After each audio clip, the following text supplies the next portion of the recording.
In a lush green forest where the trees were up to the sky lived an elephant named Ellie.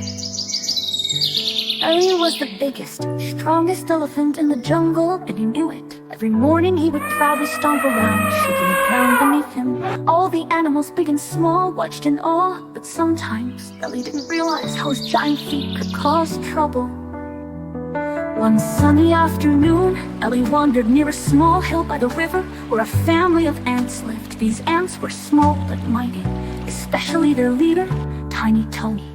He was the bravest of them all, always guiding his fellow ants as they carried food back to their hill. Ellie, feeling playful, saw the ants and laughed, his big floppy ears swinging with joy. He loved to tease Tiny Tony and his friends because they were so small. With a loud chuckle, Ellie stomped his giant foot near the ants, causing the ground to shake. "Out of my way, little ants," he bellowed. The ants scattered in all directions, trying to hold on to the bits of food they were carrying.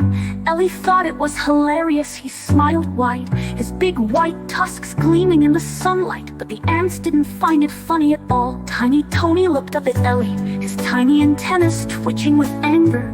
"That's not nice, Ellie. We worked hard all day to collect this food." Ellie just shrugged. "Well, you're so small, why does it matter?" And off he went, stomping his big feet without a care in the world. But Tiny Tony had a plan that evening. When Ellie lay down for a nap under the huge mango tree, Tiny Tony saw his chance. He quickly gathered a few brave ants, and they quietly crawled up to Ellie's ear. Tiny Tony climbed inside, and then, nip! Ellie jumped up with a loud trumpeting sound. Ouch, what was that?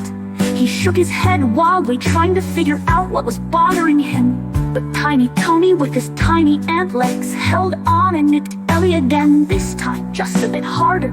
"You might be big, Ellie, but that doesn't mean you can treat others badly." Ellie was now panicking. His eyes grew wide, his trunk was flailing, and his huge feet stomped in all directions. The birds flew away, squawking in surprise, and the leaves on the trees rustled loudly.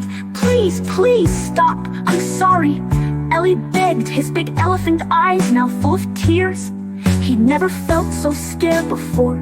Even though Tiny Tony was small, Ellie couldn't stop him from hurting his ear. Tiny Tony finally stopped and climbed out. He stood on Ellie's giant foot, looking up at him with a stern expression. "Ellie, you should never underestimate someone just because they're small. We ants may be tiny, but we work together and are strong in our own way." Ellie's ears drooped. He felt bad for what he had done. "You're right, Tiny Tony," Ellie said, his voice soft now. "I'm really sorry. I promise I'll never step on your path again. And I'll treat everyone kindly." From that day on, Ellie became friends with Tiny Tony and the ants. He learned that being big and strong didn't mean he had to be a bully. The jungle was much happier with Ellie as a kind and gentle giant. What did we learn today? Every creature has value, no matter how small they may seem. True strength is not in size, but in the kindness we show to others. Being strong means lifting others up, not pushing them down. Sometimes, the smallest voices have the greatest lessons to teach. Strength is not just about muscles, it's about the heart.